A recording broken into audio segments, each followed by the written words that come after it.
are the 1954 planes of your Navy. Jet fighters, heavy attack planes built to take off a carrier's deck and deliver a bomb load deep in enemy territory.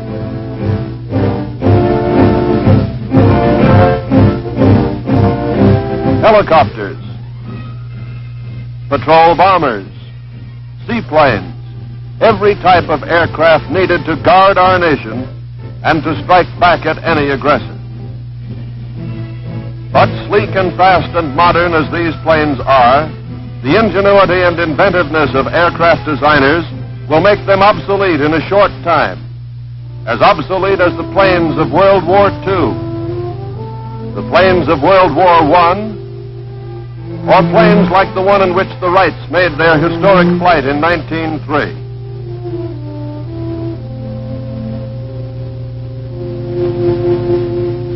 For the story of naval aviation parallels the story of aviation itself. It is progress through conflict. Man against the air, man against the sea, man against the airplane, culminating in the conquest of the air, the sea, the airplane. Just 7 years after the Wrights' flight at Kitty Hawk, far-sighted Navy strategists assigned Captain Washington Irving Chambers the job of observing and reporting on aviation developments of particular concern to the Navy.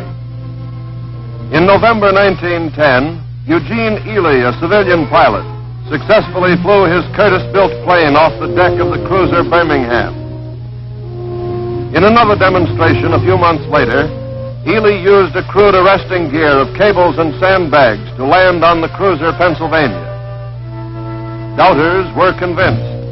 An appropriation of $25,000 in 1911 procured for the Navy its first land plane and 2 seaplanes like this one. 3 planes and 1 aviator, Lieutenant T.G. Ellison, trained by Glenn Curtiss. The first aviation training camp was established at Annapolis in 1911. A very small group of officer students, including the first Marine aviator, Lieutenant A.A. Cunningham, began to study the problems of flight. Catapult experiments from barges and later from ships were begun in 1912. Seaplane operations had developed to the point where seaplane units could take part in the Mexican intervention of 1914. At Veracruz, a plane piloted by later Admiral Bellinger, was fired upon, the first Navy plane damaged in combat. World War I gave naval aviation a chance to show what it had learned during its short existence. Nearly 3,000 planes were built by Curtiss, Martin, Boeing, and others. Thousands of pilots and observers were trained to utilize the Navy's new weapon. Haste was essential. German U-boats were threatening our supply lines and periling the Allied effort. The Naval Aviation Unit, commanded by Lieutenant Kenneth Whiting, was one of the first American groups to reach Europe. From coast bases in England, Italy, and France, flyers took off on U-boat patrols and raided German submarine pens on the North Sea. The Davis non-recoiling rifle was developed as an anti-submarine weapon. Naval aircraft designers had learned much from early wartime experiences. Their combined design talents produced the NC patrol planes, a joint effort of Curtiss and Navy. These were completed too late to see action, however, but a greater future was planned for them. Under Commander John Towers, 3 of the NCs left New York in May 1919 to attempt a transatlantic flight to Portugal via Newfoundland and the Azores.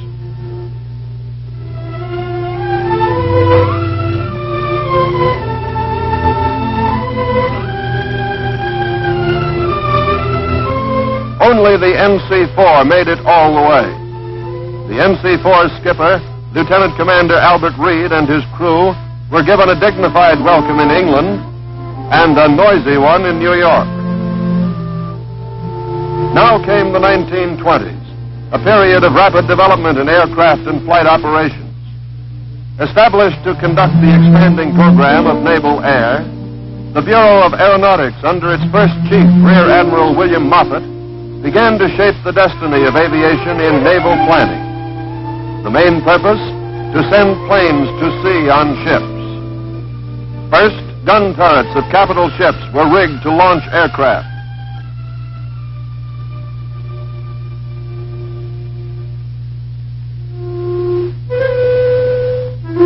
The equipment was not always dependable.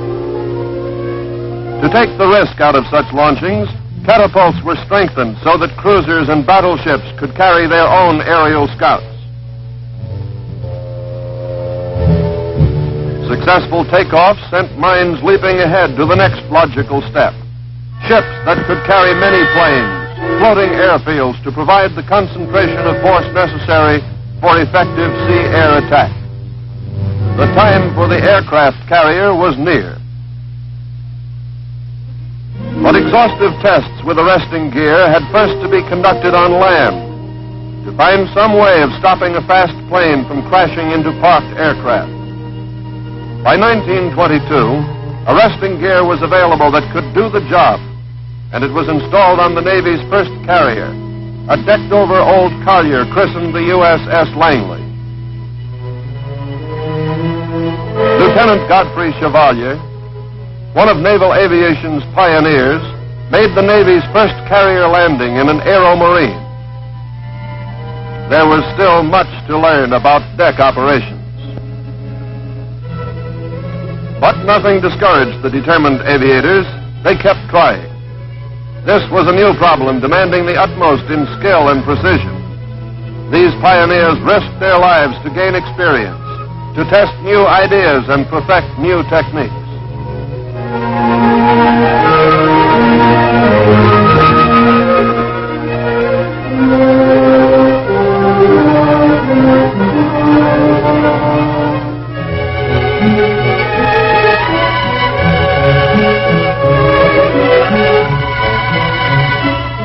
Eventually, their courage and determination paid off. Carrier operations became routine, a model of speed and efficiency. And the Navy had a new weapon to use with the big guns of the battle fleet.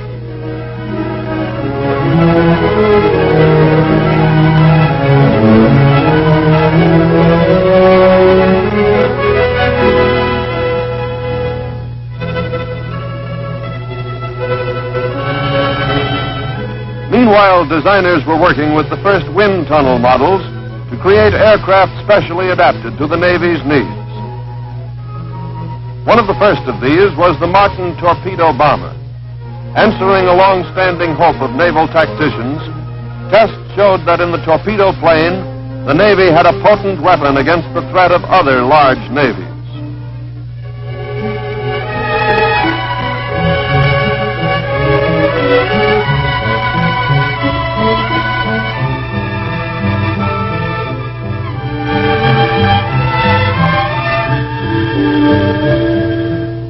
The performance of other Navy planes was being improved. Development of the radial air-cooled engine meant less weight per horsepower, and the resultant weight saving permitted heavier bomb loads and a longer range for the plane. One of these new plane types, the Helldiver, became world famous for dive bombing accuracy. Marine and Navy interest in this precise form of bombing paid off in a big way when war came.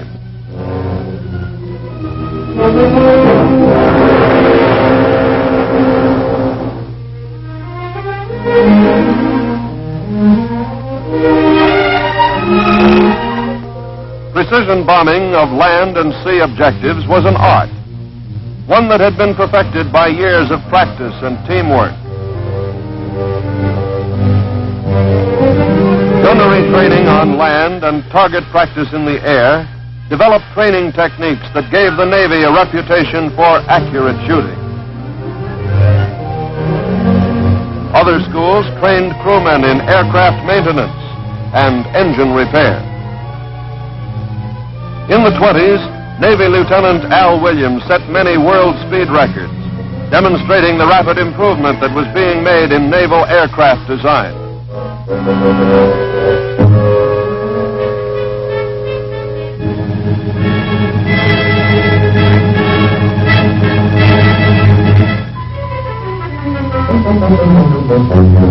Navy competition in international speed classics like the Schneider Trophy Race for seaplanes accelerated design improvements that ultimately benefited all aviation, civilian and military. The Washington Disarmament Conference of 1922 forced us to scrap plans for 2 half-built battle cruisers, but allowed them to be converted and completed as aircraft carriers. The Secretary of the Navy demonstrated how landings and takeoffs were to be made from the flight deck, much longer and wider than the Langleys. These 2 carriers were christened Saratoga and Lexington, beginning the tradition of naming aircraft carriers for great battles. Both participated in the war games of the late 20s. These exercises confirmed beliefs that carrier-based and operated aircraft would open a new era of sea-air power. The Saratoga and the Lexington were joined by others in the 30s: the Ranger, Yorktown, Enterprise, Hornet, and Wasp, forerunners of a mighty armada soon to come. After World War I, the Navy undertook the development of large, rigid airships as long-range scouts, the eyes of the fleet. A virtual monopoly of helium gave the U.S. a world advantage in airship development. Naval planners revealed great imagination and resourcefulness in adapting the airship to Navy needs. A Navy tanker, the Patoka, served as a seagoing base for the airships, permitting them to operate with the fleet for extended periods.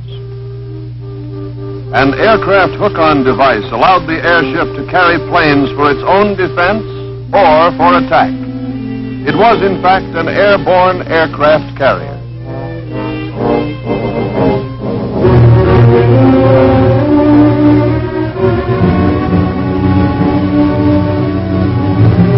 But better performance of Navy planes made the airship's scouting value questionable. When in the mid-30s, the tragic loss of the Akron and Macon demonstrated their vulnerability to bad weather, the Navy's rigid airship program was abandoned. However, blimps, the non-rigid airship, did valuable work as convoy escorts a few years later in the Battle of the Atlantic. In 1925, Commander John Rogers on the right and a crew of 4 men left San Francisco in the first attempt to fly to Hawaii.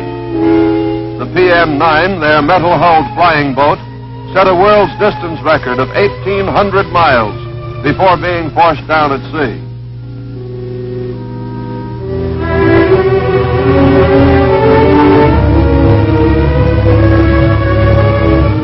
Rigging a wing as a sail, Commander Rogers proved himself a seaman as well as an airman, sailing the PM-9 the remaining 450 miles to Hawaii. The constant effort to build long-range capabilities into naval patrol aircraft resulted in improved flying boat design. What the Navy learned about the great Catalina was passed on to civilian airlines, aiding the inauguration of scheduled trans-Pacific flights in 1936. The highly accurate Norden bomb sight was developed under Navy auspices and became the standard sight for all U.S. horizontal bombing aircraft. The bulky undercarriage of the earlier fighters was eventually replaced by retractable landing gear, decreasing drag and increasing speed.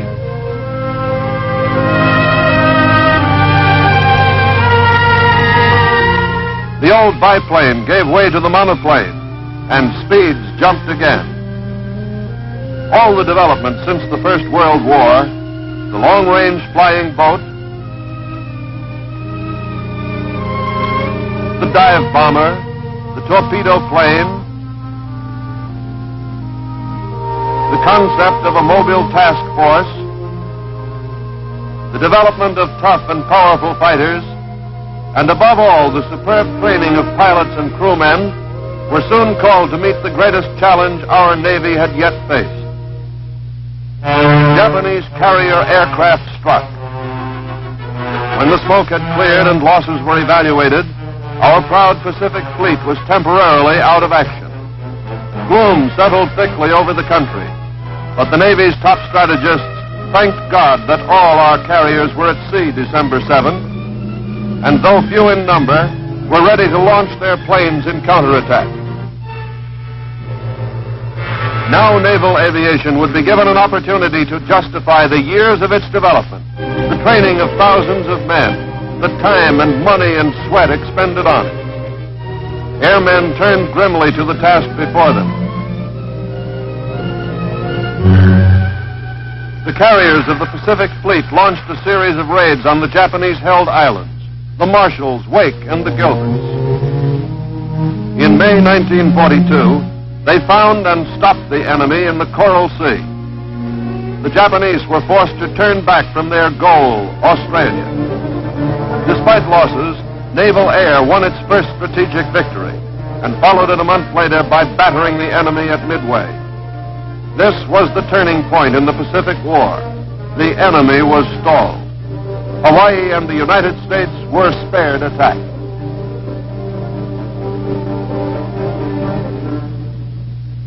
Back home, thousands of aviation cadets were headed for action. Training facilities were expanded rapidly as the tempo of war increased. Only the finest could become Navy pilots.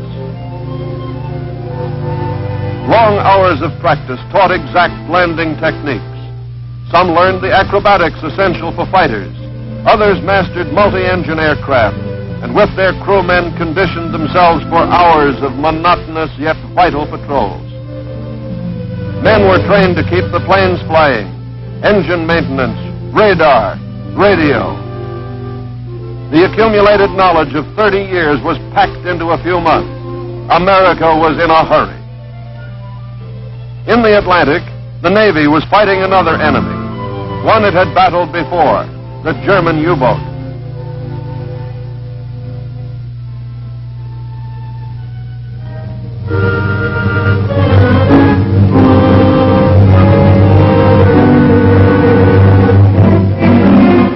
Hundreds of Allied merchant ships went to the bottom before the U.S. could organize its defenses. Navy patrol planes joined forces with surface units to range the Atlantic from Iceland to Rio.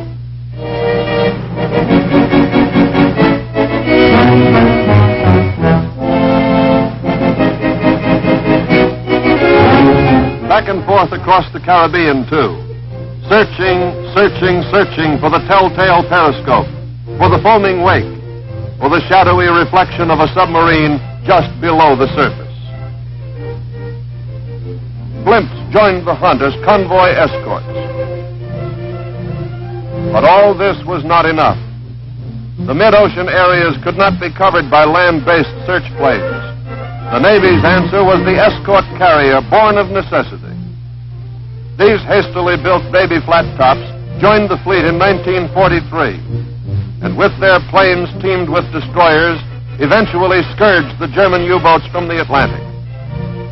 The capture and boarding of the U-505 by a Jeep carrier and destroyer hunter-killer group climaxed the Navy's action in the Atlantic.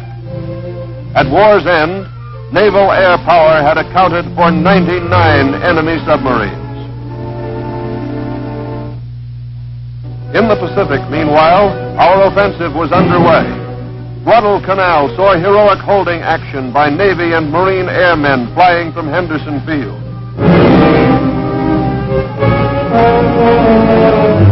The offensive gained momentum with new fighters like the Hellcat and the Corsair, torpedo bombers like the Avenger. Rockets gave a mighty wallop to our Navy planes.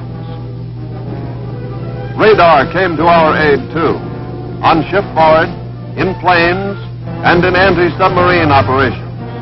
No longer could the enemy evade us in darkness or in fog. The all-seeing eye of radar would find him, plot his course, and guide our planes in for the kill. The pattern of the Pacific War emerged as one of island hopping across the reaches of the once tranquil ocean. Army and Marine invasion forces relied on naval air to soften up enemy defenses. Assault leaders spotted enemy emplacements, called for air support to wipe them out. Men in the combat information centers aboard ship plotted quickly, carefully. American lives hung in the balance, waiting for help from the floating airfields.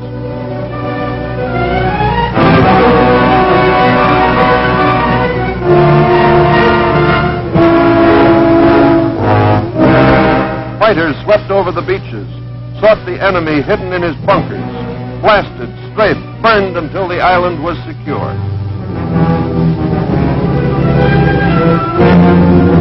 In the Battle of the Philippine Sea in 1944, naval air scored its greatest triumph over Japanese carrier aircraft. Now remembered as the Marianas Turkey Shoot, Navy gunners on ship and in the air, and in the space of one day, shot down 400 attacking enemy planes. Japanese naval air was ruined. Its funeral was held at Leyte Gulf.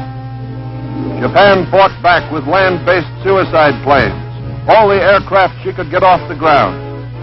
But it was too late.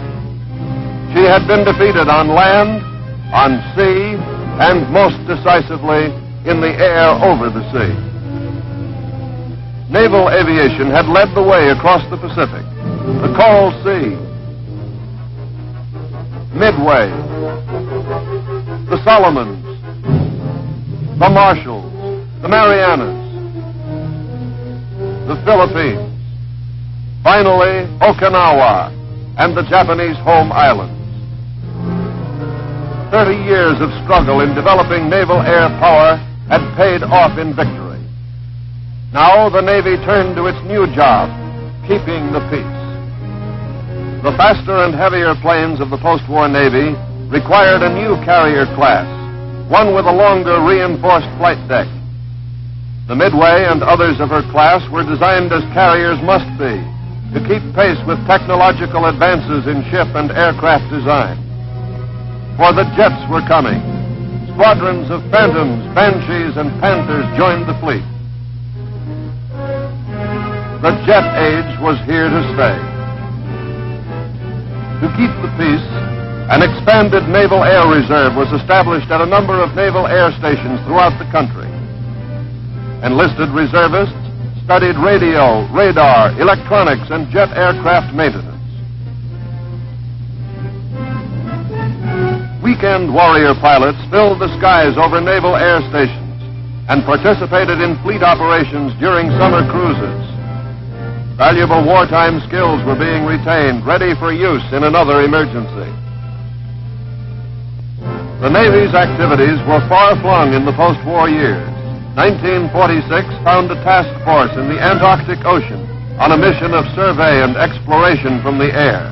Planes like this PBM mapped 5,500 miles of the coastline of Antarctica.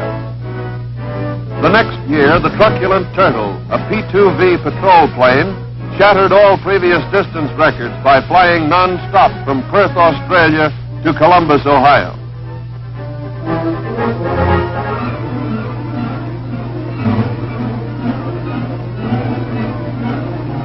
The Turtle set a world's distance record of over 11,000 miles, 55 hours in the air without refueling. Helicopters assumed the observation duties formerly performed by catapulted float planes. The Navy and the Marine Corps used these versatile craft in many ways in the post-war years. New weapons were tested and added to the Navy's arsenal.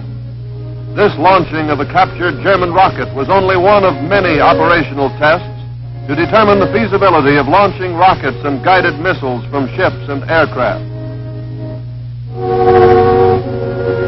The same explosive force was used to power the high-speed skyrocket beyond the sound barrier and into the future at speeds exceeding 1,100 miles an hour. Aided by reserves of men and planes, naval air was ready to strike back the moment the Korean War started. Air attacks on aggressor strong points began within a few days, with new attack aircraft and jets going into combat for the first time. Navy and Marine airmen flew round-the-clock strikes to cripple the enemy's communications and transport. Close air support of the troops at the front became a specialty. The concept of carrier aviation, devised so long ago by the pioneers, once again proved a powerful force. Because of the carrier's mobility, naval air was able to attack anywhere on the Korean peninsula.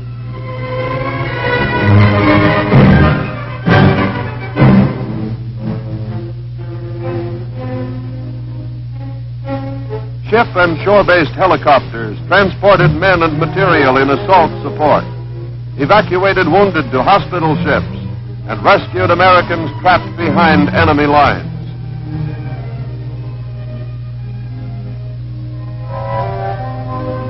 Today, in an uneasy world, the Navy stands ready to repel an aggressive attack wherever in the world it might occur. Carrier-based bombers carrying devastating weapons can attack far inland to strike at bases from which such attacks might originate. The same plane, equipped as a flying tanker, can refuel the shorter-range jet fighters while they are on the way to the target. The significance of this flexibility, the mobile striking power of carrier aviation, is not lost on a potential enemy. Working closely with surface elements of the fleet is the new N-class airship, crammed with electronic devices to find enemy submarines far beneath the sea. Great strides have been made in the design of carriers as well as aircraft. The carrier Antietam, veteran of Korean action, was recently given a completely new look with the construction of an angled deck. Now, for the first time, planes can land from a mission at the same time another strike is being launched from the forward end of the ship. The angled flight deck will be a feature on carriers of the Forrestal class, shown here in this model. Huge fuel storage tanks will enable ships of this class to remain at sea for many months, if necessary, without replenishment. The Forrestal and other carriers to come will handle the Navy's newest jet aircraft as routinely as the Langley learned to handle her slow-speed, propeller-driven biplanes. Some of the pioneers of the early days are gone, men like Moffett, Ellison, and Rogers. But new airmen have taken their places, men who know that wars can no longer be won by land or sea power alone. To be effective, sea power must today have one mighty arm reaching high into the sky.